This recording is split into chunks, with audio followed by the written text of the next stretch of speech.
अस्सलाम वालेकुम। Programme 45 minutes के साथ मैं हूं नाहिद चौधरी। नाज़रीन, पाकिस्तान तहरीक इंसाफ की हुकूमत ने कल अपनी 3 साल की परफॉर्मेंस जो है वो आवाम के सामने रखी है। वज़ीर आज़म साहब ने ख़िताब किया और उन्होंने कौम को एतमाद में लिया है। और वो बारहा हम देखते हैं कि जब इस किस्म के कोई ऐसे इवेंट्स होते हैं तो वो बताते हैं लोगों को इस हवाले से, कोरोना के हवाले से भी जो सारी पॉलिसीज़ बताई जा रही थी तो वो बार बार आवाम को इस हवाले से आगाह करते थे। अभी उन्होंने 3 साल जितना उनकी गवर्नमेंट ने परफॉर्म किया है उसके हवाले से आवाम को बताया है। अगर कुछ मोटे मोटे मैं चीदा चीदा से जो चीज़ें हैं अगर उनका मैं यहाँ पर जिक्र करूँ तो उसमें हमें सबसे पहले तो अगर हम बजट पर नज़र दौड़ा लें, पिछले 3 साल का जो बजट है, फर्स्ट टाइम हमने देखा जो फर्स्ट बजट आया उसमें सर्वाइवल का इशू था, उसी को हल करते रहे। और दूसरे में सस्टेनेबिलिटी का था। तीसरे में हमें वो बजट जो है ग्रोथ ओरिएंटेड नज़र आया। फिर उसके बाद जो पॉलिसीज़ एहसास प्रोग्राम उनका फ्लैगशिप प्रोग्राम है, इसके हवाले से बहुत ज़्यादा काम किया जा रहा है। पनागाहें जो हैं उनका आगाज़ किया गया है, लंगर खाने चलाए जा रहे हैं, सेहत कार्ड जो है उसकी सहूलत लोगों को फराहम की जा रही है, एजुकेशन के हवाले से काम हो रहा है,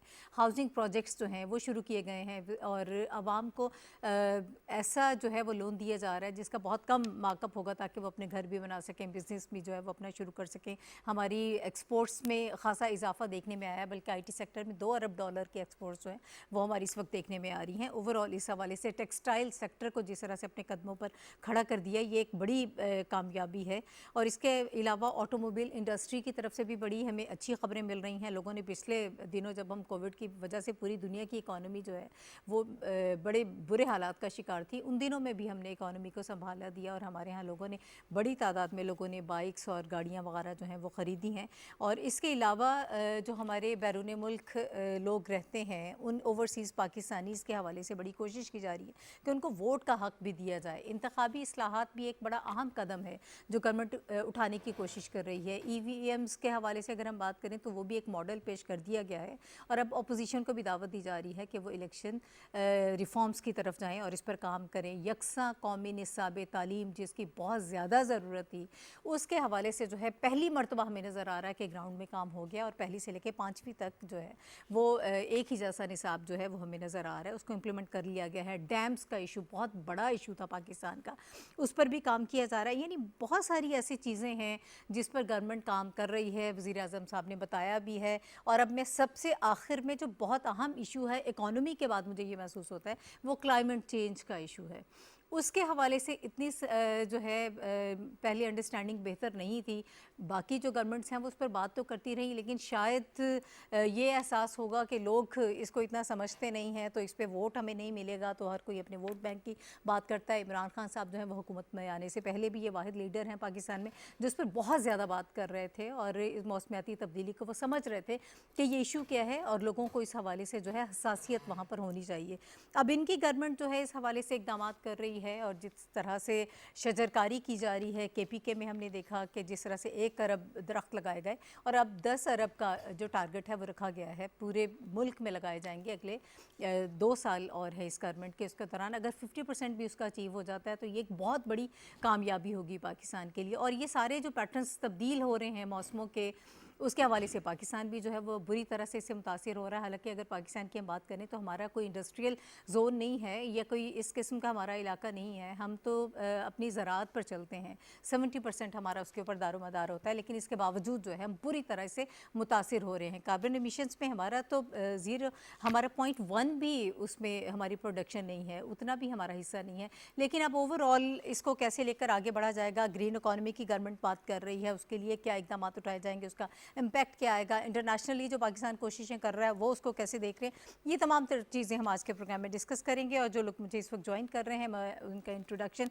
आपसे करा देती हूँ। हमारे साथ स्टूडियोज़ में, इस्लामाबाद स्टूडियोज़ में मोमी सलीम साहिबा मौजूद हैं, इन्वायरमेंटलिस्ट हैं, ये हमें ओवरऑल बताएंगी। उसके अलावा यूथ के हवाले से भी बहुत काम कर रही हैं मोमी साहिबा, तो इनसे भी बहुत सारी चीज़ें हम समझेंगे। बहुत शुक्रिया मोमी आपका हमें ज्वाइन करने के लिए प्रोग्राम में, थैंक यू सो मच। और इनके साथ हमें सैयद तनसीर बुखारी साहब जो हैं वो ज्वाइन कर रहे हैं, इकोनॉमिस्ट हैं। बहुत शुक्रिया तनसीर साहब आपका भी प्रोग्राम में तशरीफ़ लाने के लिए। वाया ज़ूम हमें ज्वाइन कर रही हैं आफ़िया सलाम साहिबा। आफ़िया सलाम साहिबा जो हैं ये जर्नलिस्ट हैं और माहिर माहौलियात हैं। हम इनका एक्सपीरियंस भी जो है वो भी शेयर करेंगे आपसे, और बल्कि मेरा ख़्याल है कि हम आगाज़ आफ़िया साहिबा से ही कर लेते हैं।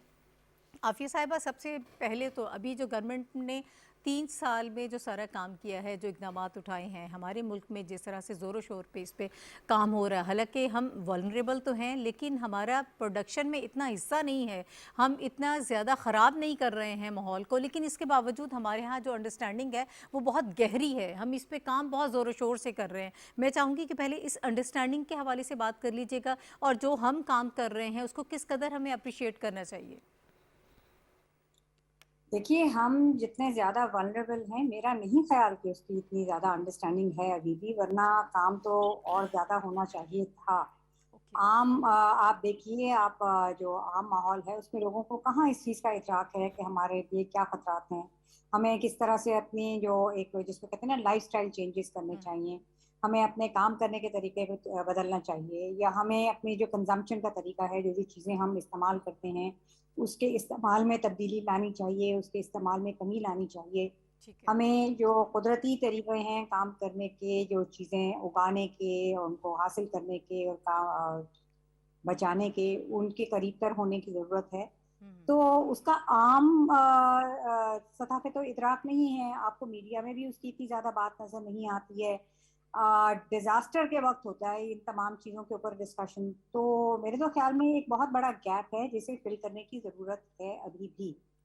जो ठीक है। इक़दामात की बात है, इक़दामात तो देखें, अगेन रिएक्टिव किस्म के इक़दामात तो हमारे पास होते रहे हैं, क्योंकि हम अभी से नहीं है, हम पिछले कम से कम 1.5-2 दहाई से हम इन चीज़ों का खमियाजा भुगत रहे हैं, ठीक है। जो कि हमारी अपने की हुई नहीं है, जो अच्छा, कि एक आफिया साहिबा, ग्लोबल एक मसला है। आफिया साहिबा अगर आप मुझे इजाज़त पहले दीजिएगा, मुझे इजाज़त दीजिएगा, मैं आपकी तरफ वापस आती हूँ। मलिक अमीन असलम साहब ने इस वक्त हमें ज्वाइन किया है टेलीफोन लाइन पे।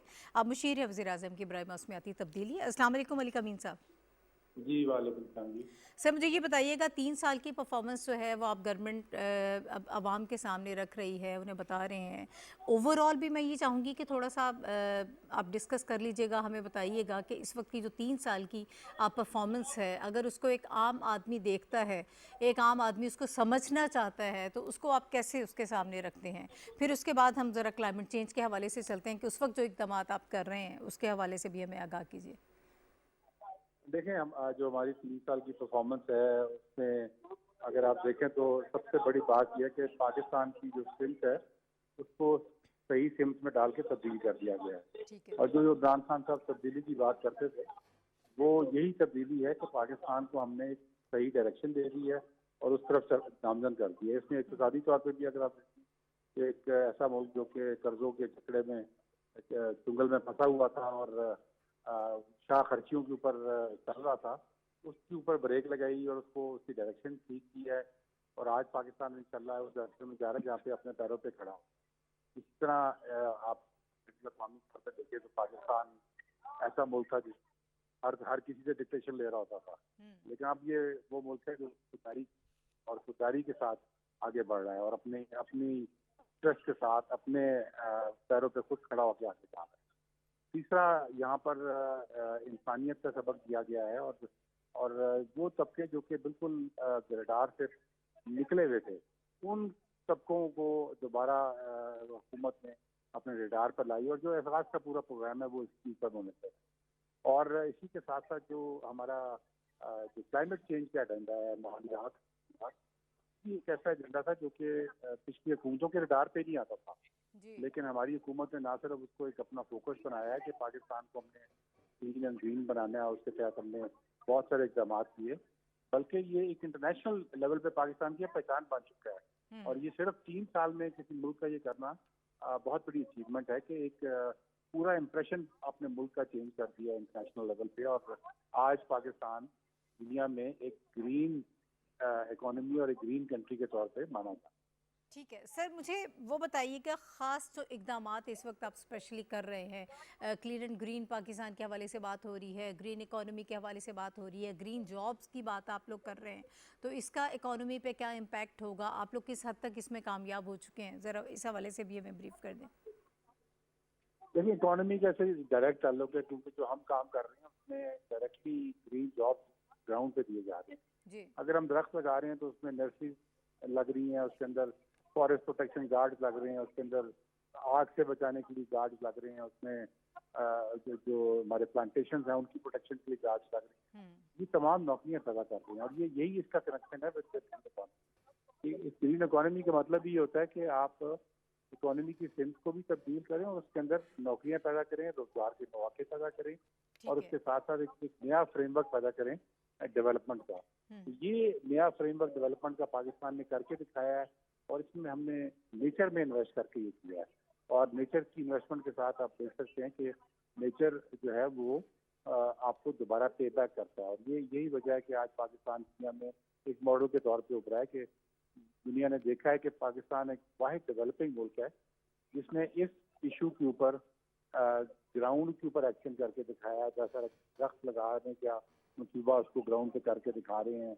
2 अरब इसमें दरख्त लग चुके हैं। उसके अलावा 1 अरब हमने पहले केपी में लगाया था और 1 अरब अब लगा दिया, तो 2 अरब लग चुके हैं इस तरह। और प्रोटेक्टेड एरिया इनिशिएटिव स्टार्ट किया जिसमें हमने अपने नेशनल पार्क्स को बढ़ाया है। उसके अंदर भी नौकरियां पैदा हो रही हैं और वो भी एक इन्वेस्टमेंट गवर्नमेंट डेवलपिंग कंट्री की गवर्नमेंट अपने एक ग्रीन फ्यूचर के अंदर कर रही है। फिर हमने इलेक्ट्रिक व्हीकल की पॉलिसी की है जिसको इंशाल्लाह बहुत तेजी से उसकी ऑफटेक हो रही है और वो बढ़ाई जा रही है ताकि एक ग्रीन डेवलपमेंट का ताल्लुक इसके साथ भी है और इसके अंदर भी नौकरियां भी हैं, एक नई इंडस्ट्री भी है। तो ये तमाम जो मामलात हैं इनके अंदर हुकूमत तेजी के साथ आगे बढ़ रही है और जो इमरान खान साहब का एक विजन था क्लीन एंड ग्रीन पाकिस्तान का, उसको अमली तौर पर अमली जामा पहनाया जाए।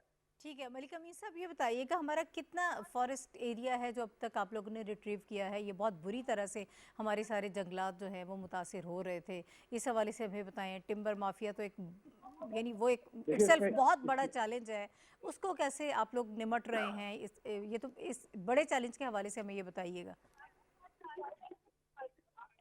बिल्कुल चैलेंज बहुत बड़ा है, लेकिन इसको चैलेंज को हमने अपटेक भी किया है और इसमें रिजल्ट भी दिखा रहे हैं ग्राउंड पे, इसमें इन्वेस्टमेंट भी कर रहे हैं। और नेचर में इन्वेस्टमेंट करके हमें यही पता लगा कि जब आप नेचर में इन्वेस्ट करते हैं तो नेचर अपने आप को खुद रिवाइव करता है और वो उसको जब थोड़ी सी स्पेस दें तो वो अपने आप को खुद बाउंस बैक कराता है। और आज उसी वजह से आप देख रहे हैं कि यहाँ पर हमारे जंगलात में भी इजाफा हो रहा है। पहली बार पाकिस्तान की हिस्ट्री के अंदर जहाँ पर जंगलात हमेशा काटे गए थे वहाँ पर हमने 2 अरब जंगलात जो है वो लगाए हैं। और इसके साथ साथ हमारे प्रोटेक्टेड एरियाज में इजाफा हो रहा है जहाँ पर नेशनल पार्क के साथ लोगों को नौकरियां भी मिल रही हैं, कम्युनिटीज़ को नौकरियां मिल रही हैं जो कि इन एरियाज के अंदर रहती हैं और जो एरियाज को प्रोटेक्ट करती हैं। तो ये तमाम एक ग्रीन इकोनॉमी की सॉलिड बुनियादें जो है वो खड़ी कर रहा है जिसके ऊपर पाकिस्तान इंशाल्लाह आगे जाएगा। ठीक है, मोमी साहिबा आपकी तरफ आना चाहूँगी। सबसे पहले तो इस थ्रेट को हम समझ लें कि ये थ्रेट जो है ये कितना हमें इम्पैक्ट कर रहा है, इसका कितना नुकसान हो रहा है हमारे जैसे तरक्की पजीर ममालिक को। या हमारे मुल्क की बात करते हैं तो वो साथ में ये 8वें नंबर पे कहा जाता है ये वल्नरेबल है और बहुत बुरी तरह से मुतासिर हो रहा है। देखिए बिल्कुल क्लाइमेट चेंज जो है वो जैसे कि आफिया ने पहले बताया एक ग्लोबल फिनोमेना है जी।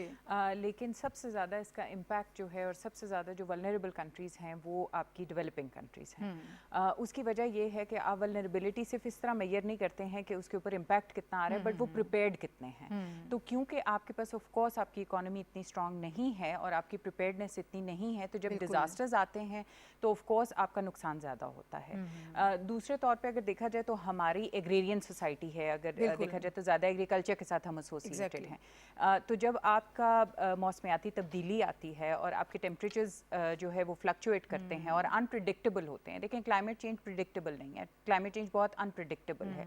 आपको कुछ नहीं पता कब हीट वेव आ जाए, आपको कुछ नहीं पता कब फ्लड आ जाए। तो ये सब चीज़ें मद्देनजर बारिशों के भी सारे पैटर्न्स चेंज हो रहे हैं। अर्बन फ्लडिंग बहुत अहम चीज़ है जिसका इस वक्त हम शिकार होने का हमने पिछले दिनों देखा इस्लामाबाद में, कराची में भी इस किस्म का सिलसिला जो है बिल्कुल। आज पिछले 10 साल से पाकिस्तान जो है वो टॉप 10 कंट्रीज़ में आ रहा है, बल्कि 10 से भी ज़्यादा सालों में। और वो उसकी वजह ही ये है कि हमारे इधर डिज़ास्टर ज़्यादा हैं। और आपको एक अंदाज़े एक साइंटिफिक रिसर्च के मुताबिक इस पूरे साउथ एशियन रीजन में पाकिस्तान और अफगानिस्तान में ड्राउट्स आएंगे, खुश्क साली आएगी। तो आप खुद सोचें कि अगर हम एग्रेरियन सोसाइटी हैं और अगर खुश्क साली आएगी तो हमें कितना नुकसान होगा, क्योंकि हमारा जितना लेबर उधर इंगेज्ड है, हमारा जितना इकॉनमी बेस करती है उसके ऊपर, एक तो ये चीज़ है। दूसरा ऑफ कोर्स हमें ये देखने की ज़रूरत है कि हमारी जो ज़ाहिर सी बात है अभी सेंसिटिव इकॉनमी है, अभी उसको बढ़ने की ज़रूरत है, लेकिन हम लोगों का यूथ जो है यंग पॉपुलेशन बहुत ज़्यादा है, तो जाहिर सी बात है जब यंग लोग आते हैं तो उन्हें वो न्यू सेक्टर्स खोलने की ज़रूरत है, जैसे कि अमीन असलम साहब बता रहे थे, बट आई थिंक इसको स्केल अप करने की ज़रूरत है, और बहुत से ऐसे सेक्टर्स हैं जिनको हमें इन्वॉल्व करना चाहिए है, क्योंकि ये यूथ के ऊपर बहुत ज़्यादा इम्पैक्ट करेगा। ठीक है मोमी साहिबा, मैं यूथ के हवाले से बात करूंगी कि क्या प्रोग्राम्स होने चाहिए और किस तरह से हम उन्हें इंगेज कर सकते हैं। मैं चाहती हूँ कि तनसीर साहब से ज़रा थोड़ा सा इकॉनमी के हवाले से बात कर लेते हैं। सर मुझे ये बताइएगा, ग्रीन इकॉनमी की जब हम बात कर रहे हैं, अगर ये ग्रीन रेवोल्यूशन आ जाता है, अगर आ जाता है अगले 8-10 सालों में भी, या जाहिर है इसमें ज़्यादा टाइम लगेगा, चलिए ये तो हम कह सकते हैं ना कि एक इनिशिएटिव ले चुका है हम, वो उसका आगाज़ हो गया है, तो सर उसका क्या इम्पैक्ट होगा? थैंक यू वेरी मच जी। देखिए, सबसे पहली बात है, ये गवर्नमेंट ने जो मूव चलाई है ये लॉन्ग टर्म मूव है। ये घंटों में ना दरख्त उगते हैं ना पौधे बनते हैं। कुछ पौधे हैं वो 1 साल में बड़े होते हैं, कुछ 5 साल में, कुछ 10 साल में, कुछ 20 साल में। तो ये दहाइयों पे मुहित पूरा एक मूव है। ठीक हो गया। एक चीज़ मैं इस पे ज़रूर क्रेडिट दूंगा गवर्नमेंट को कि पॉलिटिशियंस कमिंग इलेक्शंस को देखते हैं, बिल्कुल। लीडर्स जो हैं वो आने वाली जनरेशन्स को देखते हैं। तो हमारी हुकूमत का ये इकदाम जो बज़ाहिर आम आवाम के लिए कोई अहम नहीं है, दरख्त लगे ना लगे, हमें सांस आ रहा है, हम पानी पी रहे हैं, हम सो रहे हैं, जाग रहे हैं, ये सारे मामलात चल रहे हैं, लेकिन ये बहुत अहम इकदाम है। इस वक्त पाकिस्तान का मैं आपको बताऊं कि 4.5% एरिया ग्रीन एरिया है जो कवर करता है ट्रीज़ को, दरख्त जी को। बिल्कुल। फसलों को भी छोड़ दें, आप फील्ड्स को छोड़ दें। अच्छा, अब ये 4.5 बहुत कम भी नहीं है और ज़्यादा तो कतन नहीं है, कतन नहीं है। अच्छा, इसमें भी शेयर अगर हम प्रोविंस वाइज देखें तो पंजाब हमारा बहुत कम है। उसके पीछे वजह क्या है कि पंजाब में क्योंकि ऑलरेडी आपके फील्ड्स और फार्मर्स और ये सारा अनाज वगैरह पंजाब में आता है, लेकिन उसके अंदर भी हल मौजूद है कि उसके अंदर भी आप इसको इंक्रीज़ कर सकते हैं। बलूचिस्तान को एड्रेस करना है। Balochistan almost more than half of Pakistan है और उसमें फॉरेस्ट है 1.2%। ठीक। अगर दुबई, सऊदी अरब और दूसरे रेगिस्तानों ने जंगलात लगा लिए हैं तो हमारे मुल्क में भी लग सकते हैं। बड़ी आसानी से लग जी, सकते हैं। ये जो 10 बिलियन ट्रीज़ की मूवमेंट है ना, ये बलूचिस्तान की तरफ मूव करेगी तो इसके रिजल्ट ज़्यादा बेहतर आएंगे। ओके। ये जो 4.5% मैंने आपको बताया ना फिगर पाकिस्तान का, इसमें अगर हम इसको सेग्रीगेट कर लेते हैं तो केपी के नंबर 1 पे है 16.5%। उसकी नेचुरल एक वजह है कि आपका पहाड़ी सिलसिले इसमें आ रहे हैं, आपके ग्रीन एरियाज़ आ रहे हैं, आपके सियाहती मुकामात आ रहे हैं, तो वो नेचुरली वो एरिया ज़्यादा कवर करता है। अच्छा, अब इसको अगर आप इकोनॉमी से जोड़ना चाहते हैं कि ये कैसे होगी, अमीन साहब से मैं एग्री भी करता हूँ और डिसएग्री भी। देखें, इसमें एक चीज़ है कि इकोनॉमी दरख्त लगाने से नहीं पैदा होनी। इकोनॉमी, ग्रीन इकोनॉमी ने फ्लरिश करना है इसके अल्टरनेट्स पे जाने के लिए। एक लफ्ज़ यूज़ होता है रेयर एलिमेंट्स। ओके। इस वक्त दुनिया जा रही है रेयर एलिमेंट्स पे कि छोटी सी धात बड़ा सा काम। उसकी छोटी सी मिसाल है आपकी लिथियम बैटरी। ओके। अब आपकी इलेक्ट्रिक व्हीकल का रेवोल्यूशन आ चुका है यूरोप में, अमेरिका में और चाइना में। अभी जो सूरत हाल है हमारे मुल्क में, पॉलिसी तो बन गई है लेकिन अभी तक शायद एक ही प्रोजेक्ट है जो इलेक्ट्रिक व्हीकल में जा रहा है, अपने आप को लेके जा रहे हैं। अब इलेक्ट्रिक व्हीकल क्या है, वो कार्बन डाइऑक्साइड नहीं रिलीज़ करती, बिल्कुल। वो एनवायरनमेंट फ्रेंडली है। जहां आपके 100 दरख्तों की ग्रीनरी और ऑक्सीजन अगर 10 गाड़ियां खा जाएं तो उन गाड़ियों को भी एड्रेस करना है। यानी एक और मैं फिगर आपसे अगर शेयर करूं, पाकिस्तान में इस वक्त 7 मिलियन व्हीकल्स हैं। एवरेज एक गाड़ी 11,500 माइल चलती है और उससे अगर हम इसको मल्टीप्लाई करें, ये बिलियंस में आता है लेकिन मैं इसको सम अप कर देता हूं कि ये तकरीबन 30 मिलियन आपका mega I think so metric ton carbon dioxide जो है रिलीज़ करते हैं। ओके। जो आपकी अवेलेबल ऑक्सीजन को कंज्यूम कर देता है, डिस्ट्रॉय कर देता है। ठीक। तो इसको एड्रेस करने के लिए अब इसको इकोनॉमी से कैसे जोड़ा जाए, आपका इलेक्ट्रिक व्हीकल रेवोल्यूशन आना चाहिए। हमारा जो पॉपुलेशन बॉल है वो तो दिन ब दिन बढ़ रहा है। 2030 में हम फोरकास्ट करके बैठे हुए हैं कि 250 से 260 मिलियन यानी 25 से 26 करोड़ पे ये मुल्क जा चुका होगा। आपका ये शहर इस्लामाबाद या रावलपिंडी, लाहौर, ये हुजम में कितने बढ़ चुके होंगे, किस हद तक अभी जा भी चुके 22 करोड़ हमें हत्ती तौर पर 22 मालूम तो करोड़ नहीं भी है ना, है, पता लेकिन नहीं जब अभी ये हम कहाँ पे stand 25-26 कर करोड़ इटसेल्फ आप कह इससे लें भी कि ज़्यादा होगा बिल्कुल। 20%, 15% इंक्रीज है, तो आपकी अर्बन पॉपुलेशन किधर जाएगी। तो ग्रीन इकोनॉमी तो लिंक है, अगर इसको as a revolution, not only plantation, इसमें और ज़्यादा भी काफ़ी एस्पेक्ट्स हैं जो इकोनॉमी को रेवोल्यूशन दे सकते हैं, ठीक जो है। उसमें चेंज ला सकते हैं, एक बहुत बड़ी शिफ्ट ला सकते तो हैं। अंदाजन अगर जिस तरह से हमने चलिए काम शुरू तो कर दिया ना, एटलीस्ट आप ये बिल्कुल। कहें कि एक इनिशिएटिव लिया जा बहुत चुका अच्छा है, एक initiative डायरेक्शन सेट हो गई है, इस डायरेक्शन पे अगर हम चलते हैं तो फिर उसके क्या फ़ायदा आप देखते हैं देखें जी, कि किस हद तक जो है वो हम उससे फ़ायदा उठा जो पाएंगे? प्लांटेशन है ना, अभी अमीन असलम साहब कह रहे थे 500 दरख्त लगा के एक चौकीदार रख लें। अब 10 बिलियन दरख्त तो लगेंगे इंशाल्लाह, हमें उम्मीद है पूरी कि लगेंगे। तो फिर तो हम कह सकते हैं कि शायद 5 मिलियन नौकरियां दरख्तों की हिफाजत पे भी आ जाएं, क्योंकि जाहिर है ठीक है, पौधा ठीक लगेगा, है। उसकी सर, हिफाजत अच्छा, एक रिक्वायर्ड है। चीज़ और मुझे आफिया साहब की तरफ जाना है, लेकिन इसके साथ जो नर्सरीज डेवलप की जा रही है ना, केपीके के जो प्रोजेक्ट के बारे में हमने वहाँ पर जाके ऑन ग्राउंड लोगों से बात की है, वहाँ पर क्या हो रहा है जो किया इन्होंने उसमें ये कि वहाँ पे ख़वातीन को ये स्किल्स सिखा दिए हैं, नर्सरीज घरों में कायम कर दिए हैं बना दी। और बहुत सारे लोगों को रोज़गार मिला है, उसमें स्किल्स नो डाउट, डेवलपमेंट की तरफ नो आप डाउट, गए हैं। नो तो डाउट। उसमें अगर इन सारी चीज़ों को भी हम देख लें तो अच्छा खासा हम इससे फ़ायदा उठा पोटेंशियल सकते है हैं, इसमें। इसको ग्रीन जॉब्स इसको में आप हम फ्रूट्स काउंट की करते तरफ हैं। लेके जाएं, प्लांटेशन की जी। फ्रूट्स की तरफ लेके जाएं, जैसे पीएम साहब कहते हैं आपकी एक्सपोर्ट, आपका आम दुबई में, सऊदीया में, ऑस्ट्रेलिया में, कनाडा में लोग दौड़ कर लेते हैं, तो सही, हमारा सही। आम कितना एक्सपोर्ट हो रहा है।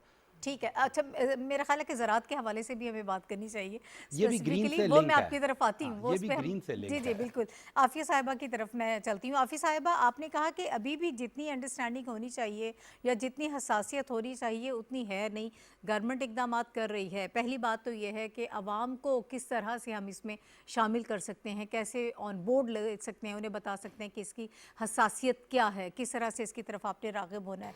दूसरा ये कि हमारे जैसे तरक्की पजीर ममालिक हैं, ऑलरेडी बहुत सारे कर्ज़ों के बोझ तले दबे हुए हैं, जब इस किस्म के हम इनिशिएटिव लेते हैं तो हमारे ऊपर बहुत ज़्यादा प्रेशर आ जाता है, इकनॉमिक प्रेशर है, उसको कैसे डील करें? जो बाहर इंटरनेशनली जो सारी एजेंसीज़ हैं, जो अथॉरिटीज़ फंडिंग कर सकती हैं, क्या वो तरक्की पजीर ममालिक को, आप टेक्नोलॉजी ट्रांसफ़र की बात करते हैं या ओवरऑल आप फाइनेंस करने की बात करते हैं, क्या पाकिस्तान को उस मद में कुछ असिस्ट किया जा रहा है? जी बिल्कुल किया जा रहा है और यही एक तरीका है, क्योंकि जितने भी ये जो एक तरह से आप कहें कि ये वो अपने गुनाहों का खमियाजा भुगत रहे हैं कि अगर उन्हें हमारे जैसे मुल्कों की मदद करनी पड़ रही है, बिल्कुल सही। क्योंकि ये क्लाइमेट चेंज का गुनाह हमारा नहीं है, हम्म। हम उसका अजाब भुगत रहे हैं। तो ग्लोबल लेवल पे भी इस तरह के अब इदारे बन चुके हैं, पाकिस्तान को भी उससे मदद हासिल हुई है। हमारा जो शुमाली इलाका जात में एक प्रोजेक्ट करके वो फेज 2 में आ चुका है, ग्लोफ प्रोजेक्ट, जिसका मतलब है ग्लोबल वो glacier lake of first floods, जिसमें जो ग्लेशियर फटने से वहाँ पे सैलाब आता है, उसकी वजह से जो नुकसान होते हैं जानी भी और माली भी, उससे निपटने के लिए पूरा प्रोजेक्ट एक पहले गिलगित और चित्राल में किया गया था 4-5 साल पहले। उसके बाद अब सेकंड उसकी फेज में आ चुके हैं, क्योंकि वो हमारा एक बहुत ही ज़्यादा फ्रेजाइल और वल्नरेबल इलाका है। इसी तरीके से और प्रोग्रामों के लिए फंडिंग दी गई है ग्लोबल इदारों की तरफ से। फिर खुद भी हम इस तरह के इकदाम करके, जैसे आपने आज ग्रीन इकोनॉमीज पे फोकस किया है, तो उसमें कई मैकेनिज्म हैं, इसमें क्लीन डेवलपमेंट मैकेनिज्म भी है। ये वो बहुत टेक्निकल हो जाएगी वो सारी बात, वो आम फहम नहीं रहती जब हम उसकी तफसीलात में जाते हैं, लेकिन तरीका ये है कि यहाँ पे आप कुछ इकदाम करके दूसरे ममालिक से उनकी फंडिंग ले सकते हैं। ये एक तरह की ट्रेडिंग मुझे होती है। बताइएगा कौन से तो इकदाम आपकी नज़र में किए जा सकते हैं ताकि हम फंडिंग ले सकें? देखिए, अगर जैसे हम रैपिड ग्रीनिंग की बात कर रहे हैं, बहुत जगहों पे हम एफॉरेस्टेशन कर सकते हैं और कर रहे हैं, ठीक है। उनको बाकायदा एक प्रोजेक्ट के तौर पे बनाया जाता है और उसकी वो कार्बन ट्रेडिंग होती है कि कितना हम इस तरह के दरख्त उगाने से हम कार्बन को अपने जो माहौल है उससे हम हटा रहे हैं, तो उस चीज़ की भी बाकायदा एक ट्रेडिंग होती है, उसकी एक कॉस्ट होती है जो कि दी जाती है। तो ठीक है। एक तो तरीका ये भी है। और उसी तरह से जो टेक्नोलॉजी ट्रांसफ़र है, ये एक ग्लोबल मसला, ये सिर्फ एक किसी एक मुल्क के बस की बात नहीं है इसको समझना। तो इसीलिए वो आलमी फोरम से पाकिस्तान एक तो अपना केस कितनी कामयाबी से प्रेजेंट कर रहा है, किया है, हमें उससे कुछ फ़वाइद भी हुए हैं, एक पजीराई भी हुई है। अब इस वक्त दुनिया में जो हमारी प्लांटेशन के 2 चीज़ों की बहुत ज़्यादा एक एक्नॉलेजमेंट आ रही है, वो एक तो यही जो बिलियन ट्री के हवाले से है, दूसरा जो सिंध ने पिछले डेढ़ से डेढ़ दिहाई में जो वहाँ मैंग्रोव्स का फॉरेस्ट कवर है वो 300% बढ़ा है। दुनिया जी। में कोई और मुल्क नहीं है जिसने अपना फॉरेस्ट कवर इतना ज्यादा बढ़ाया हो। एरिड एरिया फॉरेस्ट जो है वो सिंध ने बल्कि पूरे कोस्ट पे है, बलूचिस्तान का भी उसमें हिस्सा है, ज्यादा हिस्सा उसके अंदर सिंध का है, जिसमें सिंध फॉरेस्ट डिपार्टमेंट की कोशिशों से दूसरे इदारों के साथ, कम्युनिटी के साथ मिलके उन्होंने इसको इस हद तक बढ़ा दिया है। तो ये वो काविश है जो कि सारी दुनिया जिसको मान रही है, क्योंकि दूसरे तमाम दरख्तों से ज्यादा जो मैंग्रोव्स के दरख्त हैं, तिमर भी जिनको कहा जाता है, उसमें कार्बन को सिक्वेस्टर करने की, कार्बन को स्टोर करने की बाकी तमाम दरख्तों से ज्यादा कैपेसिटी है। तो ये हमारा एक बहुत बड़ा एक वो सक्सेस स्टोरी है हमारी।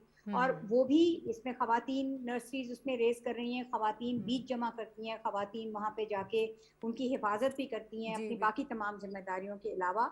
और वहाँ पे जो नर्सरीज, अभी मैं एक इदारे के साथ वाबस्ता हूँ, एक MOU साइन किया है, उसमें भी यही है कि उसमें इनकम जनरेशन भी है और उसके अलावा हिफाजत, क्योंकि दरख्त लगा देना इतना मुश्किल काम नहीं है, उसको हिफाजत करके उसको आगे तक बढ़ाना जो है, उसको एक दरख्त बनाना जो है, वो असल काम है। तो इन चीज़ों के बारे में भी आगाही, और उसके अलावा जो हमारी एनवायरनमेंट अनफ्रेंडली प्रैक्टिसेस हैं, हम जिस कदर फुजला हम फेंकते हैं, सॉलिड वेस्ट भी, लिक्विड वेस्ट भी, इंडस्ट्रियल वेस्ट, म्यूनिसिपल वेस्ट, ये हम डायरेक्ट अपने पानियों के जो ज़खायर हैं उनके अंदर फेंक देते हैं।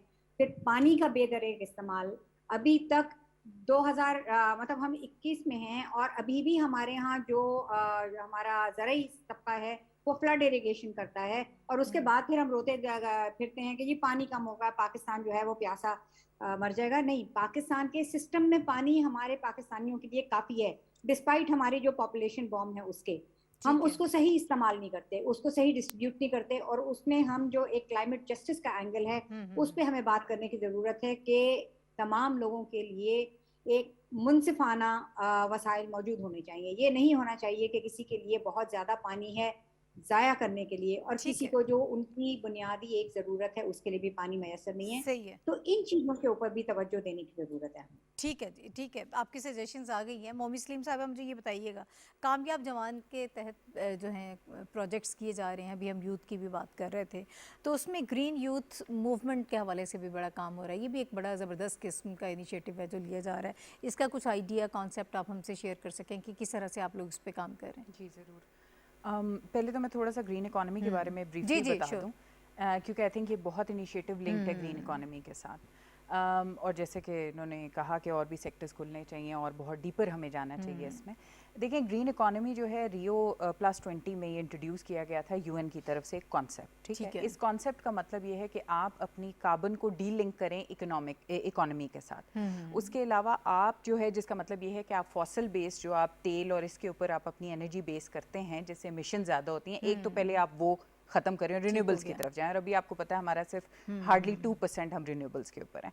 दूसरी इसमें सबसे बड़ी चीज़ जो है वो ये है कि आपने रिसोर्स इंटेंसिव नहीं बनाना अपनी इकोनॉमी को। रिसोर्स इंटेंसिव से मुराद ये कि पूरी दुनिया में क्या हुआ कि आप रिसोर्सेज, नेचुरल रिसोर्सेज डालते जाएं और मादनियात हो गई, कोल हो गया, और जो है वो इकोनॉमी ग्रो होती जाएगी। ये एक कॉन्सेप्ट था एक ज़माने में, लेकिन अब उन्होंने ग्रीन इकोनॉमी के अंदर ये कहा कि प्लीज़ आप अपनी मादनियात को इतना इस्तेमाल ना करें, क्योंकि अर्थ इसको दोबारा से रिचार्ज इतनी जल्दी नहीं कर सकती। तो एक तो ये इकदाम आपका हो गया जी बिलियन ट्री सुनामी, जिसमें आप रिवाइव कर रहे हैं अपने जंगल्स, अपने पूरा, बिकॉज ये इकोसिस्टम है, ये सिर्फ दरख्त नहीं है, इसके साथ बहुत कुछ लिंक होता है, पानी है, हवा है, बहुत कुछ सेव कर रहे हैं। तो एक तो ये हो गया, लेकिन इसके साथ साथ हमें ऐसे न्यू इनोवेशन लाने की ज़रूरत है जहाँ पे हम ये जो रिसोर्सेज हैं उसको डीकपल कर सकें। हम कार्बन डाइऑक्साइड है उसको डीकपल कर सकें अपनी इकोनॉमी के साथ, और इस सब में इनोवेशन की ज़रूरत है। जो ग्रीन यूथ मूवमेंट है, और मैं इसके ज़रूर मुबारकबाद दूंगी उस्मान डार साहब को।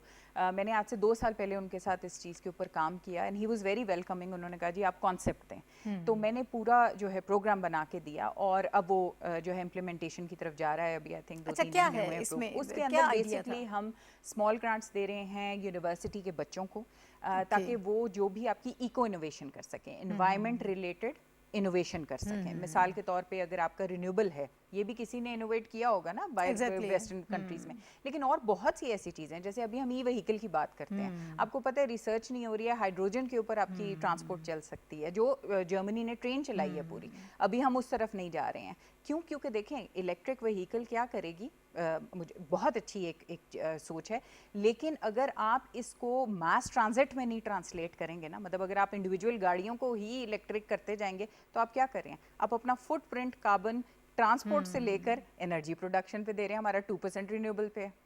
सो बेसिकली तो मिशन हो रही है, सिर्फ वो शिफ्ट हो रही है। सही तो हमें उस इनोवेशन की ज़रूरत है। तो इसके अंदर हम लोग मेंटरशिप कर रहे हैं बच्चों की। Okay. उनको हम ज़्यादा से ज़्यादा बता रहे हैं, उनके एक्सपोजर विजिट्स होंगे, उनको प्रॉब्लम्स के बारे में बताया जाएगा और उनको ये कहा जाएगा कि ये नहीं कि आप PhD तक जाएं तो आप कोई नॉलेज प्रोड्यूस करें। हम उन्हें एक सर्टन एज पे कहेंगे कि आप जो भी आपका ऐसा इनोवेशन अगर आप लेके आ सकते हैं, ट्रांसपोर्ट है, एनर्जी है, और बहुत से ऐसी चीज़ें हैं, तो उसके ऊपर आप किस तरह से सोल्यूशंस ला सकते हैं। प्लास्टिक का जिस तरह अभी इन्होंने बैन लगाया, उसके ऑल्टरनेट्स कैसे हैं, और बहुत सी ऐसी चीज़ें हैं जिसके ऊपर, और यंग बच्चे आपको पता है उनमें एनर्जी होती है, उनमें ज़्यादा नॉलेज होती है, उनके पास बहुत से आइडियाज़ हैं, उनकी हैंड होल्डिंग नहीं है, तो ये प्रोग्राम उनकी हैंड होल्डिंग करेगा। ठीक हो गया। तो ये ग्रीन यूथ मूवमेंट जो है इस हवाले से इस तरह से आप काम कर रहे हैं। अच्छा तनसीर साहब, आप जो बात कर रहे थे हम ग्रीन इकोनॉमी की, कि उससे हमारी इकोनॉमी इम्प्रूव होगी। ज़राअत के हवाले से हमने बात की कि वो जिस तरह से हमारा सेक्टर है जो मुतासिर हो रहा है मौसमियाती तब्दीलियों की वजह से, इससे पहले हमने उसको भी फोकस नहीं किया, हालांकि बहुत ज़्यादा ज़रूरत थी कि जिस पर हम बेस कर रहे थे हमने उसकी तरफ तवज्जो नहीं दी और हमने बहुत ज़्यादा नुकसान उठाया।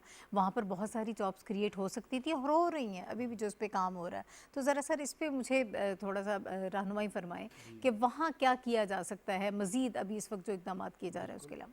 इससे पहले एक चीज़ ऐड करता चला जाऊं, एक अलमिया हमारे मुल्क का ये रहा है कि जब भी कभी कोई ग्लोबल मूवमेंट चलती है तो वैसे ज़्यादातर तो हम वैसे भी हिस्सा नहीं बनते, लेकिन इस दफ़ा कम अज़ कम जो ग्लोबल मूवमेंट थी ये क्लाइमेट चेंज की, ग्रीन इकोनॉमी की, और आपकी ये फॉरेस्ट्स की, और प्लस आपकी ये कल्टीवेशन और ये ज़राअत से रिलेटेड सारे मामला।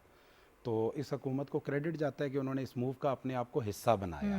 1 बिलियन पहले अनाउंस किया KPK में, फिर 10 बिलियन अनाउंस किया। बोन चैलेंज KPK प्रोविंस ने एक्सेप्ट किया था और उन्होंने इसको सारा वो पहला था, इनिशिएट उधर से हुआ था ये कॉन्सेप्ट। इससे पहले ये डिस्कस भी नहीं होता था, हो रहा था काम। आपका ADBP ये सारे इदारे मौजूद थे, ये 1960s के नहीं देखा सर, लेकिन इसका जो क्योंकि गवर्नमेंट ने ओन कर लिया ना, ओन किया और एक अपना स्लोगन बनाया।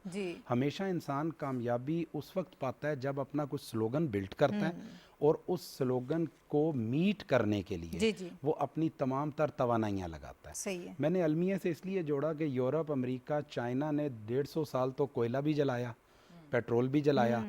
अब उन्हें ग्लोबल वार्मिंग का बड़ा शिद्दत से, क्योंकि अब कुछ एरियाज़ में ये वाले मिनरल्स कम हो रहे हैं। अब एक बहुत बड़ा सवाल है, इलेक्ट्रिक व्हीकल आज की इजाद नहीं है, ये 20 साल 30 साल पहले आ चुकी थी।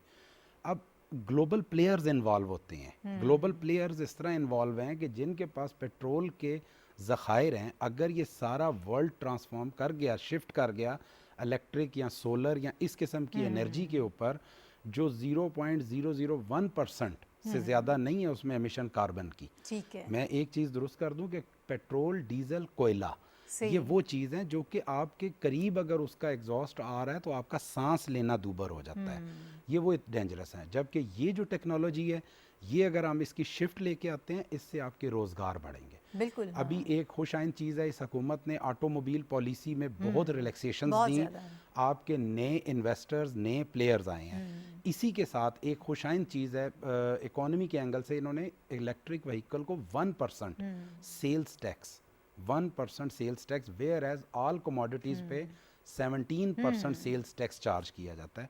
तो हुकूमत तो इनकरेज कर रही है, लेकिन बज़ाहिर अभी खातिर खा वो ग्रुप्स या इन्वेस्टर्स सामने नहीं आ रहे। जिस तरह हुकूमत ने इस बिलियन ट्री के प्रोजेक्ट को ओन किया है, काश के ये आपका जो अल्टरनेट एनर्जी सेक्टर है, इसको भी गवर्नमेंट बेस ओन किया जाए, कारखाने लगाए जाएं, जॉब्स क्रिएट की जाएं। बहुत पोटेंशियल है। मैंने आपसे कहा कि एक तरफ ब्लेसिंग होती है आपकी पॉपुलेशन बॉल, और एक तरफ हैजर्ड भी है। बिल्कुल। ब्लेसिंग इस तरह से है कि आप एक बड़ी मार्केट बनते हैं। इंडिया क्यों लोगों के ज़्यादा करीब चला जाता है कि वो 1.5 बिलियन की मार्केट है, हम 220 मिलियन की मार्केट है। तो पॉपुलेशन तो एक नेचुरल 2.2, 2.3 ग्रोथ के साथ चल रही है। ठीक है। काफ़ी हद तक उस पर भी काम हो चुका है। अब सूरत हाल सिर्फ ये है कि हमने इसको इकोनॉमी से जोड़ना है ना अगर, तो not only with the tree plantation, we go for other also, we go for other aspects. We go for industrialization. जैसे मैडम ने फरमाया बिल्कुल ठीक है, इसको नर्सरीज़ में आपने कहा जी जी बिल्कुल। उसको करें, बच्चों को इनकरेज करें कि वो आजकल 20 रुपए का पौधा बिकता है, उसकी वो सही। कलम उतारी जाती है, लगाई जाती है। इसको छोटे पैमाने में देखिए सर, जहाँ इस पे पॉवर्टी है, सर तंजीर साहब, जितनी इस पे अब बात हो रही है, ये मीडिया भी जिस तरह से इस इशू को लेके चल रहा है, हमने इससे पहले नहीं देखा। नहीं है। कभी मैं नहीं, कह रहा हूँ ये कभी ऐसा स्लोगन नहीं है ना, बनाया कभी गया ना, किसी ने ओन नहीं आई किया। लाइक इट, तो आई लाइक इट। अब स्टूडेंट्स को भी पता है, और जिस तरह से वो सारी शजरकारी मुहिम चल रही होती है, इससे पहले हमें नहीं पता था कि नहीं इतने पता। दरख्त लगाए जा रहे हैं या इतने बच्चों को साथ इन्वॉल्व किए जा रहे हैं, चाहे वो ये स्कूल्स के हों, यूनिवर्सिटीज़ के हों। 14 अगस्त पे भी हमने देखा कि जिस तरह से उनको इन्वॉल्व किया गया, तो ये एक बड़ा ज़बरदस्त किस्म का देखिए जी, इनिशिएटिव है। मैंने एटलीस्ट आप इस पे बिल्कुल काम एग्री, करना शुरू कर बिल्कुल दिया। एग्री। ये नारा लगाया गया ना, अब हाँ। उस नारे का पैरा दिया जा रहा है। एग्जैक्टली। ये जो हुकूमत कर रही है अपने उस स्लोगन का पैरा दे रहे हैं। ये ग्रीन पाकिस्तान के लिए जो काम हो रहा है, ये अपने कहे अमल के ऊपर, ताकि कल को कोई कोल और फेल का तजाद ना कह दे। एग्जैक्टली। तो ये कोल के साथ फेल को अलाइन किया जा रहा है। अब एक और मैं चीज़ ऐड कर दूं, पाकिस्तान में हाउसिंग सेक्टर बहुत तेज़ी से आ रहा है। प्राइम मिनिस्टर ने मिनिस्ट्री भी दी बिल्डर्स को, डेवलपर्स को। इसी ग्रीन इकोनॉमी को, इसी ग्रीन पाकिस्तान को लिंक किया जाए, थोड़ी सी लेजिस्लेशन की ज़रूरत है। ठीक है। मैं मिसाल देता हूँ, आप एक घर बनाते हैं, नॉर्मली जो भी बंदा नया घर बनाता है वो 2 या 3 पौधे ज़रूर लगाता है। बिल्कुल। इसको subject to approval of the approving authority कर दें ओके। कि आपने अगर सम हाउस साइज़ का प्लॉट लिया है, या इवन इसको बड़े कैनवस पे लेके जाना है, तो हाउसिंग सोसाइटीज़, आपके डेवलपर्स, उनके लिए मैंडेटरी कर दें कि अगर आपने 20,000 कनाल लैंड एक्वायर कर ली है and now you are planning to build the society, सबसे पहला आप काम करेंगे, आप 50,000 दरख्त लगाएंगे। ओके। उसके लिए तो ये कोई ज़रूरी बहुत नहीं है, ज़बरदस्त वो चीज़ क्योंकि है। मट्टी में यानी लगना हर है। हाल में हाँ, इतने दरख्त आपको कि लगाने हैं। आपने इतने हज़ार कनाल लैंड ले रहे हैं, इतना ग्रीन एरिया आप स्पेसिफाई कर रहे हैं एक्सक्लूसिवली फॉर ग्रीन पैचेस, तो उसके अंदर आपने 5 लाख 10 लाख दरख्त, आपको एक अच्छा रिजल्ट मिलेगा। इस वक्त फॉर्चुनेटली या अनफॉर्चुनेटली कह लें, पाकिस्तान में बिल्डर का काम बहुत तेज़ी से जारी है। बेशक प्राइसेस वगैरह बढ़ी हैं, आपके जो कंस्ट्रक्शन मटेरियल है, लेकिन उसके उतना ही तो बावजूद इस्तेमाल भी तो हो रहा है ना। इस्तेमाल भी आप हो रहा देखें है ना, टैक्स उसकी कितनी एग्जेम्पशंस की consumption वजह बहुत से। ज़्यादा। हाँ आपकी जी। ग्रे इकोनॉमी का सारा पैसा बिल्डिंग में आ रहा है, जी। कंस्ट्रक्शन में आ रहा है। तो उसके साथ इस ग्रीन इकोनॉमी को, ग्रीन पाकिस्तान को लिंक किया जाए। अगर 500 सोसाइटीज़ हैं और 5 मिलियन कनाल लैंड वो डेवलप करने जा रहे हैं, तो वो 5 करोड़ या 50 लाख दरख्त लगा सकते ये हैं। इस किस्म की बड़ी ज़बरदस्त ये strategies लेजिस्लेशन जो की हैं जाए, ना, ये अपनाई जा सीडीए सकती आपका हैं। इदारा है, सीडीए की लेजिस्लेशन की जाए, उसमें एक क्लॉज है, एक नोटिफिकेशन है। इसी तरह आपका केडीए कराची है, एलडीए लाहौर है, वो अप्रूवल्स देता है। तो इस पूरे पाकिस्तान ग्रीन को। पाकिस्तान, ये हाउसिंग तक मैं कह रहा हूँ, हाउसिंग तक के लिए ग्रीन पैचेस की हद तक तो छोड़ दिया उन्होंने ठीक है, कि आपने इतने एरिया परसेंटेज जो है वो ग्रीन छोड़ना है, वो छोड़ देते हैं, ना पौधा लगाते हैं ना कुछ। उसको मैंडेटरी करें ट्री प्लांटेशन यानी के साथ। फाइनेंशियली भी थोड़ा सा इजी हो जाएगा ना Easy हो गवर्नमेंट के लिए, कि हर बंदा अगर 2-4 प्लांट्स या छोटे घर की, छोटे बिल्कुल। साइज की बात करें, 8-10 लगा भी क्योंकि ले, अभी तो अगर इसमें आप- कोई हर्ज नहीं है। अगर आप- इसमें बड़ी ज़बरदस्त किस्म बिल्कुल। का इसका इम्पैक्ट आ सकता इम्पैक्ट है। आ सकता अगले है। 4-5 साल 10 साल में आप देखें तो कहाँ जाती है ये बात? अभी अगर आप एरियल व्यू लेते हैं ना, ये आपका जो डेवलपर सेक्टर है, आपको दरख्त जरूर नजर आते हैं, वो घर की 5 फुट की छोटी सी पट्टी के साथ होती है, वो बिल्कुल। बहुत रेयर है। आपके ग्रीन एरियाज जो एलोकेट यानी होते हर हैं वो जगह पर फुल ये ऑफ मैंडेटरी होना चाहिए। Mandatory। यानी सिंपल जैसे- सी बात है, कोई इतनी रॉकेट साइंस नहीं कोई है। rocket अगर आप science इसको समझ लें, अंडरस्टैंड कर लें। Mandatory मोमी सलीम साहिबा, मुझे ये बताइएगा कि ओवरऑल क्या सजेशंस आपकी तरफ से हैं, किस तरह से हम इसको मज़ीद आगे बढ़ा सकते हैं? ये मैं देख रही थी गवर्नमेंट जो अपने 3 साल का सारा उन्होंने प्लान अपनी परफॉर्मेंस रखी, उसमें उन्होंने जो बताया, पाकिस्तान क्लीन एयर प्रोग्राम है, national water sanitation and hygiene के हवाले से भी इनका जो है प्रोग्राम, ये सारे 3 साल में इन्होंने इस पे काम किया। जो डैम्स फॉर अभी बनाए जा रहे हैं, वाटर रिजर्वायर्स बनाए जा रहे हैं, ग्रीन बॉन्ड्स हमने देखा कि उन्होंने वो इशू किए थे, और क्लीन एंड ग्रीन पाकिस्तान तो ऑब्वियसली हम जानते हैं, इसके हवाले से जो सारा काम हुआ। तो मज़ीद किस तरह से, एक तो ये है कि इन इनिशिएटिव्स को लोगों तक बताया जाए ताकि वो ख़ुद इसके मतलब को समझें, इनके ऑब्जेक्टिव्स को समझें कि हमें भी न सिर्फ हुकूमत का साथ देना, बल्कि अपनी आने वाली नस्लों के लिए इस ज़मीन को हमने बेहतर हालात में रखना है। देखिए, क्लाइमेट चेंज को 2 तरीके से आप टैकल करते हैं। एक अडेप्टेशन होती है, एक मिटिगेशन होती है। अडेप्टेशन ये होती है कि अगर आपकी मिसाल के तौर पे अब आपके टेम्परेचर्स बढ़ रहे हैं, जैसा बदीन में उन्होंने रिप्लेस कर दिया शुगर केन को सन बिल्कुल। फ्लावर से, ठीक है, वो भी टेम्परेचर्स या जैसे जैसे क्रॉप आपकी, वो एक तो अडेप्टेशन ये होती है कि आप किस तरह से जो चेंजेस हैं उनके साथ अडेप्ट कर रहे बल्कि हैं। देखिए यहाँ पर भी जो लेकिन शजरकारी हो रही है, लोगों को बताया जा रहा है कि जी। कौन से आपने प्लांट्स लगाने हैं, क्योंकि ये भी एक वो मिथ भी बड़ी इसके साथ हाँ, होती ये है तो कि कुछ जनरल पौधे जो हैं वो बहुत ज़्यादा पानी जो है वो कंज्यूम करेंगे, वो आपके लिए नुकसान होगा। फिर जहाँ जहाँ पर जो जिस किस्म की आबोहवा होगी उसके मुताबिक आपने शजरकारी species करनी लगानी है, है। तो ये जी। भी एक बहुत इंपॉर्टेंट चीज़ जी, है, उसके और हवाले जो से भी बताया जा रहा है। मिटिगेशन है वो उसके ऊपर हमें ज़्यादा करने की ज़रूरत है। हमने फॉरेस्ट के ऊपर बिल्कुल काम किया है, बिल्कुल। लेकिन इसके अलावा और बहुत सी मिटिगेशन मेजर्स हैं जो हमें लेने की ज़रूरत है। और आई थिंक कि उसके लिए सबसे पहली चीज़ इनोवेशन की ज़रूरत है। देखिए, ट्रांसफ़र ऑफ टेक्नोलॉजी एक बहुत बड़ा इशू है और हमारे पास यूथ बल्ज है 62%, और हम जब तक इसमें इन्वेस्ट नहीं करेंगे, नए से नए तरीके नहीं अपनाएंगे, क्योंकि वही अगर हम लोग वही ऑप्शंस लेंगे जो वेस्ट ने लिए, तो फिर we land into the same thing जो पहले जहां उन्होंने तो वैसे वादे भी बहुत बड़े-बड़े किए, हाँ, और तो लेकिन पता नहीं कि जाहिर है कि नुकसान तो उनकी तरफ से ही है ना, सारी प्रोडक्शन उधर ही हुई, बेनिफिशरीज वो हैं, नुकसान उठाने वाले हम हैं। आज हम ग्रीन पैकेज का हिस्सा बन गए हैं, 30-40 रुपए का बैग हम खरीदते हैं, प्लास्टिक बैग जो हैं वो आपको अलाउ नहीं है। हम उस दौर से तो गुजरे ही नहीं कि जिसमें हमने फ़ायदा उठाना था। जैसे गवर्नमेंट ने बहुत इन्वेस्ट ऑलरेडी यूथ पे कर रही है और ये बड़ी अच्छी डायरेक्शन है। कुछ अरसे में इंशाल्लाह देखने को है कि ऑफ कोर्स अगर यूथ में और इस तरह इन्वेस्ट होता रहा तो इंशाल्लाह हम इनोवेशन की तरफ जाएंगे, क्योंकि फिर वो आप खुद कफील होते हैं, आपके पास खुद अपनी प्रॉब्लम्स का हल होता है, आप किसी की तरफ बाहर की तरफ नहीं देखते हैं। ठीक आई है। थिंक उस चीज़ की बहुत ज़रूरत है। सही है। आफिया साहिबा हमारे साथ मौजूद हैं। आफिया साहिबा, अब हमने बस कंक्लूजन की तरफ जा रहे हैं। मैं ये चाहूँगी कि आप हमें कुछ सजेशंस अपनी तरफ से दें, किस तरह से हमने मीडिया को ऑन बोर्ड लेना है, आवाम को ऑन बोर्ड लेना है, लोगों को ये समझाना है जो गवर्नमेंट इस वक्त इकदामात कर रही है उसका हिस्सा बनना है। सिर्फ आपने गवर्नमेंट का साथ नहीं देना है, बल्कि अपनी जो अगली आपकी जनरेशन है उसके लिए आपने काम करना है, अपने बच्चों के लिए, उनके लिए एक बेहतर माहौल हमें छोड़कर जाना है। ये बिल्कुल सही कह रही हैं आप। ये तो सबने अपने लिए करना है, क्योंकि जाहिर है पूरा अर्ज ही एक हमारा घर है और वो शेयर्ड घर है, तो उसी के लिए काम करना है। और हुकूमतों का तो खैर आती जाती रहती है ना, हमने लॉन्ग टर्म इसको देखना है। देखिए, इसमें आगाही, क्योंकि मेरा ताल्लुक मीडिया से भी है और डेवलपमेंट प्रैक्टिशनर तो हूँ, लेकिन उससे पहले मेरा मीडिया से ताल्लुक रहा है। आगाही से सब कुछ शुरू होता है, और आगाही के दो बहुत बड़े हमारे पास जो एक फ्रेटर्निटीज हैं, हमें उन्हें पूरी तरह से इस्तेमाल करने की जरूरत है। एक आपका मीडिया है, दूसरा आपके असातिज़ा है। क्योंकि एक सहाफ़ी को अगर आपने आगाह कर दिया तो उसके ज़रिए हज़ारों, कभी कभी लाखों लोग जो हैं वो आगाह हो जाते हैं। और इसी तरह से अगर आपने असातिज़ा को वो टूल दिए जिसमें उनको पता हो कि कौन सी सही प्रैक्टिसेस हैं, कौन सी वो चीज़ें हैं जो हमें छोड़ देनी चाहिए, चाहे वो हमें अपील करती हों। क्योंकि देखिए, प्लास्टिक भी तो एक बहुत कन्वीनियंट चीज़ है ना, लेकिन अब इस चीज़ की आगाही हुई है तो हमें पता चल गया है कि उसका नुकसान ज़्यादा है, कन्वीनियंस तो यकीनन है। इसी तरीके से हमारी बहुत सी प्रैक्टिसेस, जैसे मैंने अभी आपसे ज़राअत में कहा, हम पानी भी बहुत ज़ाया करते हैं, तो ये प्रैक्टिसेस जो हैं, जब आपके स्कूल की सतह से बच्चे एक नई चीज़ को, एक इस तरह की सोच को लेके परवान चढ़ेंगे, तो वो ज़्यादा आसान है एक ग्रीन लाइफस्टाइल अपनाना, बजाय इसके कि कुछ गलत आदतें जो हम में पड़ चुकी हैं उसको अनलर्न करना हमेशा ज़्यादा मुश्किल होता है नई चीज़ लर्न करने से। तो हमें आगाही की तरफ भी बहुत तवज्जो देनी चाहिए। दूसरा, हमने जो कुछ इक़दाम किए हैं उनके फॉलो अप की ज़रूरत है। हमारे यहाँ इदारे बन जाते हैं, इदारों को फ़ाल नहीं किया जाता। क्लाइमेट चेंज के हवाले से इदारे बने हुए हैं, उनकी आज तक पिछले 3 साल में कोई मीटिंग नहीं हुई। हमें उस पर भी हम सवाल उठा सकते हैं कि भाई क्यों नहीं हुई है, वो होनी ज़रूरी है। क्योंकि वहाँ पे अगर आपने कुछ एक्सपर्ट्स को जमा किया है तो उन एक्सपर्ट्स की राय लीजिए फैसला साजी में।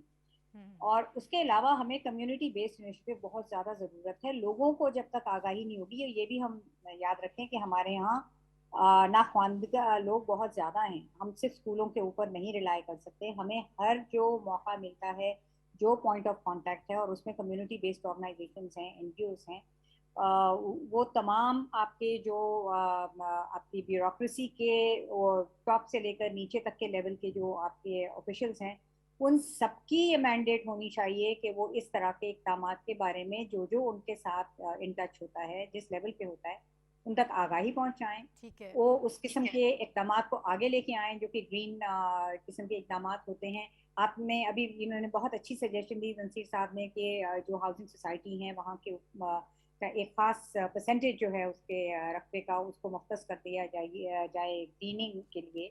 लेकिन इसके साथ ही साथ अगर हम इमिट करते रहेंगे उस मटेरियल को इस्तेमाल करके जिससे घर बनेंगे, तो वो तो जीरो हो जाएगा ना वो इनिशिएटिव। तो हमें, जैसे मोमी ने कहा है, नई टेक्नोलॉजी का मतलब ये जरूरी नहीं होता कि वो फ्यूचरिस्टिक टेक्नोलॉजी है। कुछ हमारी पुरानी जो चीजें हैं वो उनसे कदरे बेहतर थी जो हमने अब आजकल अपनाई हुई हैं। तो हम उन मटेरियल्स की तरफ जाएं दोबारा जो कि इको फ्रेंडली मटेरियल्स हैं। हम जिस दुनिया के खित्ते में मौजूद हैं वहाँ पे अर्थ फ्रेंडली मटेरियल की बनी हुई बिल्डिंग्स पिछले कई 100 साल से खड़ी हैं। पूरे मुल्क में आपको वो किले खड़े हुए नजर आते हैं जो मट्टी से, चूने से, गारे से बने हुए हैं। तो अब इसका ये मतलब नहीं है कि बिल्कुल वैसा ही सकता है ना। समाज है पहले भी तो ये टेक्नोलॉजी के कपड़े के हवाले बैग से। इस्तेमाल होते थे, नहीं कर ये सकते सारी हैं, चीजें लेकिन इस्तेमाल होती थी।